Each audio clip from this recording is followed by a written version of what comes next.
we're re-simulating Rose's career, but we're giving it to Ja Morant. He joined Chicago as the #1 overall draft pick, and right out the gate started to have a huge impact on the Bulls. His style of play was very similar to Rose's, which led to him fitting into that role seamlessly. The ability to finish with a soft touch around the rim paired with his athleticism made him a force to be reckoned with in the paint, which led to him averaging a very impressive 19 points per game in his NBA debut season. And in the first season, Ja Morant does get himself Rookie of the Year. 19 points a game is a lot for a rookie, but they still ended up barely missing the playoffs. In year 2, his best teammate Gordon left to Detroit, but this allowed Ja to have more time with the ball now. His team would struggle early, but on the bright side, he was getting a lot of time to develop his game. He started to shoot the ball more by this point and increased his three-point percentage from the previous year, and that wasn't the only stat that saw a bump. His overall points per game output increased by 9 points per game, and they'd sneak into the playoffs by the end of the season. And he would find himself in a head-to-head matchup with Gilbert Arenas for his first ever series. Unfortunately, though, Morant's playoff debut would be rocky. He was shooting awful 4 for 16 and couldn't get hot, which led to Chicago losing the game. In game 2, Arenas outclassed Ja again, and now headed back to Chicago, he was down 2-0. Finally, in the comfort of playing in front of his home fans, he'd find a rhythm and managed to lead all scorers with 36 and even sunk in 5 of his 6 3-point attempts for the game. This was enough to get him a win, but it would be the last of the series as Washington controlled the next 2 games and bounced Morant. In 2011, he was eager to improve his game and would work on it with his teammates during the offseason. He was ready to make a deep playoff push, and he knew he would have to put the work in to get there. He was also getting some level of help this year with Carlos Boozer joining the team. While no longer an all-star, he was still able to add 18 points per game into the mix and was an exceptional pick-and-roll partner for Ja Morant. Morant himself was looking like a superstar, and the hard work was paying off as they finished with a 63-19 record. The Carmelo-led Knicks would be their opponent in round 1, and he'd be paired with all-star teammate Amari Stoudemire. But Chauncey Billups was checking Ja, and that just wasn't going to cut it on defense. Every possession seemed to end in a blow-by, resulting in the Knicks bigs being jammed on. Even when the defense would beat him to the spot, he would virtually float forever until he was able to get the layup in. This series was easy for Ja, and it would be his time to advance. Danny Granger in round 2 would seemingly be a downgrade from round 1, and Morant would see this as an opportunity for an easy trip to the conference finals. We'd see more of the same from Ja as he attacked the paint and abused the 2-man game with Boozer until he won 4 games straight. And then came the real challenge. Yeah, I knew we would have to go through them. The duo of LeBron and Dwayne Wade was living up to the reputation of being one of the greatest duos of all time. They were both MVP caliber players with uber athleticism, throwing down lobs. Pairing them with the third star and Chris Bosh created a 3-man dynamic that would be incredibly difficult to surpass. Ja and the Bulls would not back down from the challenge, though. Morant was showing why he was one of the top scorers in the NBA during the season, and the team was playing as a unit to put themselves in the best position to win. The defense was sharp, and Joakim Noah turned the paint into a living hell for anyone who dared challenge him down there. This Chicago team had brought their A game this series, and after 4 games, they found themselves owning a 3-1 lead. And the Bulls are actually blowing Miami out here in game 6. They're gonna win the series. They're going to the finals. The finals will be another challenging matchup versus Dirk, who won it that year in real life. The Mavs had a legitimate paint defender to slow down Ja, and on the other end, Chandler was also a huge lob threat for Jason Kidd. The Bulls were still finding openings in the Mavs' elite defense, though, and Ja would take advantage of the chances to score over Chandler when he had them. On defense, Joakim was still locking things down in the paint, except versus Dirk. Dirk was in a league of his own with a patented one-legged fadeaway. This made it impossible for Noah to get off good contests, and Dirk was eating Chicago alive. Continuing to attack the defense with elite footwork in the post, Nowitzki was able to get the series to a game 7. And we have a close one here in game 7. The Bulls have the lead. With the season on the line, Dallas would trust in their star. He had the ball down low in the post with 1 man to beat, and he would deliver. Massive shot from Dirk to get this thing back tied up a minute to go. Ja has it, and he's looking to score here. Joakim Noah trying to set the moving screen. He misses. Ja driving in. Jason Kidd, 1 man to beat. The little leader. He gets it in. Bulls 2-point lead. Dallas back on this end. Jason Terry operating. They're getting it to Dirk again. Carlos Boozer defending him. Another fadeaway. Oh, the turnaround is off! While holding the lead and the ball in his hands, Ja would try to land the dagger with a strong drive to the paint, but it was deterred by Dallas, who had a chance to tie it up. Back on the other end, Dallas is only down by 2. They can take the lead, or they can tie this game up. 22 seconds left, 7 seconds separated, shot clock, game clock. They're going to Dirk again. Carlos Boozer, stone him. He just shoots it over him. It's off again! Chicago has a chance to win it all. CJ Watson will end up splitting his free throws, and Dallas had one final opportunity. 13 seconds left. Dallas just got out of a timeout huddle. Let's see what they drew up. They're down by 3. I don't think it makes any sense to go for the 2 hit. You have no timeouts left. He just pulls it. Jason Kidd. Joakim the rebound. As long as Joe hits one of these free throws, that's gonna do it. You got to get at least 1, man. You have to get at least 1.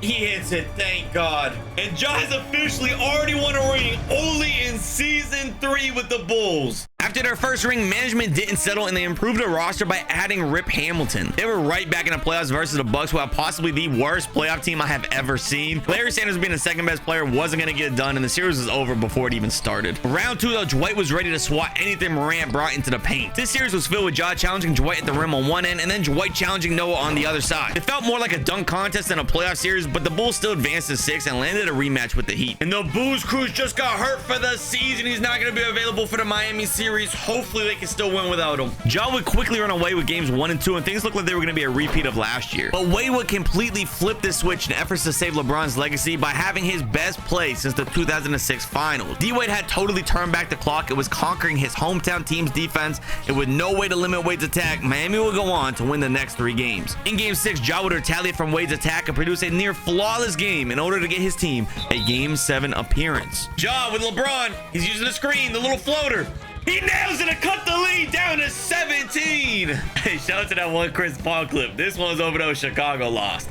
After the loss to the Heat, Joakim Noah would greatly improve his offensive game. The following season, he became a high-level playmaker and earned a spot as an all-star. This fit perfectly with Ja as they earned the first seed. The first 2 rounds of the playoffs would be easy wins versus the old Celtics in round 1 and the Pacers in round 2. And what a surprise, they play Miami in the conference finals again. This is starting to become an iconic NBA rivalry, but it was looking very one-sided. 2014 was going the same as the last few seasons. Ja was dominating in the regular season, and he earned his first MVP of his career while getting the Bulls the best record. In the playoffs, he blazed straight through the first 2 rounds again by sweeping Detroit in round 1, and then DeRozan and the Raptors in round 2 were good, but too young to compete just yet, and from there, the Heat rivalry would continue. This time around, though, Jimmy Butler pushed his game to a higher level and formed a big 3 with Ja and Noah. LeBron was playing his best basketball of his career, though, and things wouldn't be easy. Morant kept his foot on the pedal this whole series, though. After losing the last 2 years to Miami, he was treating every single match like a game 7, and Miami would be stunned. They swept them! They swept them, boys! Come on, Chicago back in the finals. Finally back in the finals, Ja was taking on KD. This series featured the 2 leading scorers in the NBA, and they were battling it out for the title of the best scorer. One after another, they would match each other's shots. There was no clear favor between the 2, and they seemed to be equally matched. The teams would bounce games back and forth 1 for 1 until it was all tied up 3-3. We have another game 7. Chicago absolutely crushed them in game 7 though, and Morant officially earned his 2nd ring.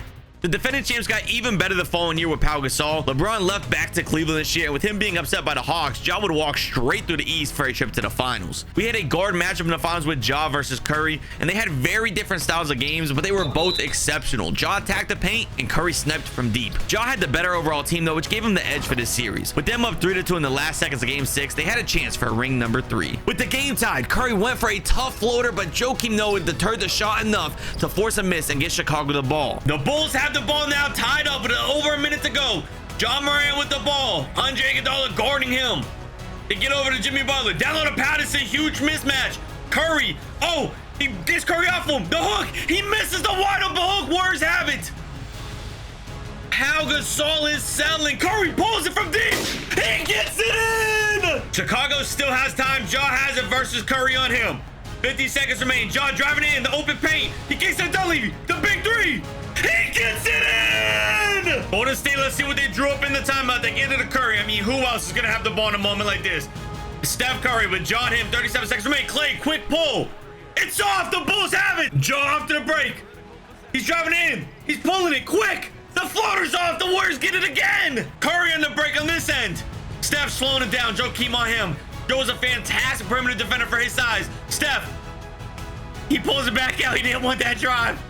Joe is still on him. Klay Thompson running around some screens. Ja goes down. 4 seconds left. The screen is coming. Jimmy, you have to pick that up. Steph, nobody got a tough 3. It's off. Bulls the board. Timeout. What does Chicago have played here with 1.6 left? You don't have a lot of time. Is it going to go to Ja? Is it going to go to Jimmy? Maybe Pau down low. Ja from half court. It's in overtime, Ja maintained the momentum from Dunleavy's huge 3, and he'd score all 14 of the overtime points and lead his team to a win to complete the repeat. The Bulls wouldn't be as strong the following year with Joakim regressing a lot, and the Bulls would fall in round 2. A trade would occur during the offseason to send Ja to the Knicks. He joined all-star teammate Carmelo and Tingus Pingus, but their supporting cast was awful. And for the first time since his rookie year, Ja missed the playoffs. Ja was ready to team up with a superstar to get back to winning, so he joined forces with LeBron James. They were insane together, but Ja smashed the owner's daughter, so he would be traded at the deadline. He was sent to the Timberwolves, and he was reunited with Butler, who had entered his prime along with Karl-Anthony Towns, who was one of the best centers in the league. Minnesota took over the NBA after adding John. They'd be locked for the 3rd seed and 1 win away from another finals appearance. Ja had outplayed Steph and defeated him before, but this time around, Durant had joined forces with him, and his scoring was at its all-time peak. Morant had also outperformed KD as well, but Steph and KD together was different. The Warriors had a strong lead heading into the halftime break. Morant would give it his all in the second half, attempting to carry this team. He was slowly cutting the lead down 1 possession at a time and gave Minnesota a sliver of hope. After 2 quarters of battling, he got the game within 6 points, but Golden State was just out of reach.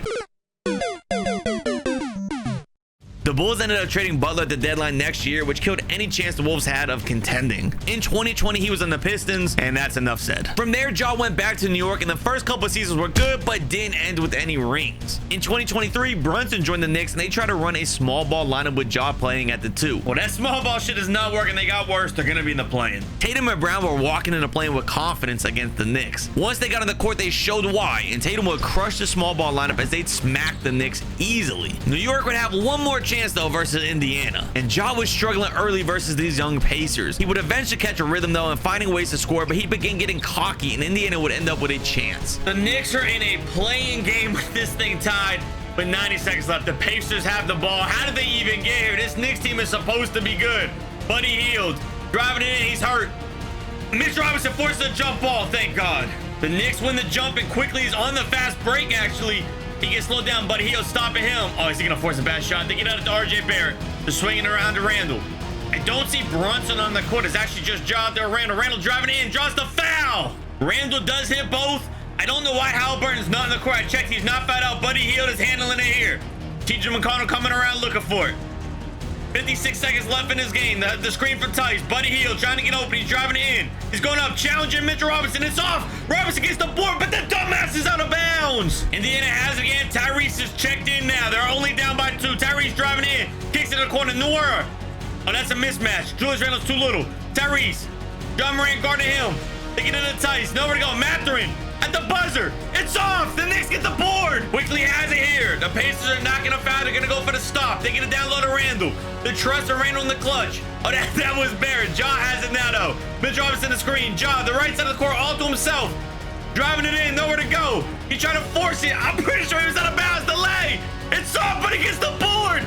Ja hit the first. The second one is big. That kind of puts it out of reach, or at least it should. This ending has been out of control, kind of like the season for the Knicks in general. They shouldn't even be in the play. This should be an easy like 2 or 1 seed.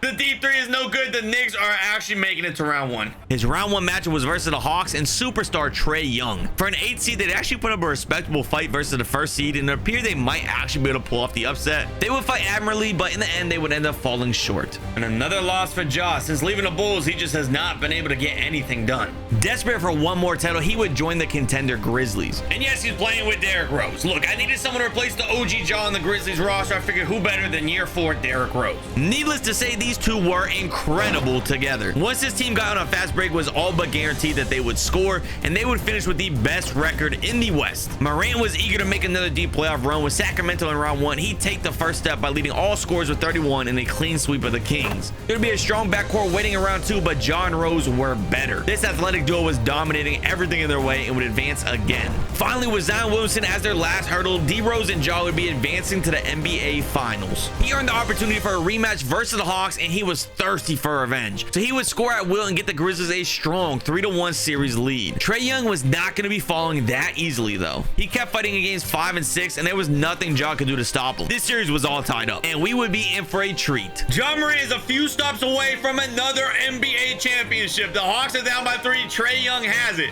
This is a game 7. Winner go home. Trae Young driving down the Rose. He kicks out of Sadiq Bey, slowing it down. Jaren Jackson, defensive player of the year, guarding him. Trae Young curling around. He's driving it in. Trae, the lay. He gets it in. Ja Morant has on this side for the Grizzlies. They're still up by 1, looking to extend the lead. 1:18 seconds remain in this game 7 thriller. Ja driving it in. The tough shot. That's off. Trae on the fast break here.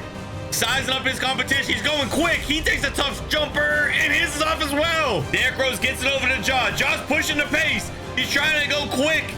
He gets it down low to Jaren Jackson mismatch. He gets the layover. Trae Young. The Grizzlies are back up by 3. A stop here, and this one is just a belt over. You have to get a stop here. This is huge. Trae Young sizing up Derrick Rose, driving in on him. The tough leaner. And Soft Rose the rebound. You score here and this is over. You get a bucket and you're an NBA champion. Derrick Rose, Trae Young AM, they get to the jaw. Jaw with a legacy moment right here.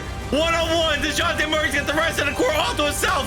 Between the legs, he's driving it in. The pull-up J. Oh, it's off. Bane gets it, and he puts it up and in. And Ja would be a champion one final time before retiring. He'd end his career here in Memphis with a highly decorated career full of accolades. But what about another great guard like Kyrie getting into all-time greats career? Find out by clicking this video.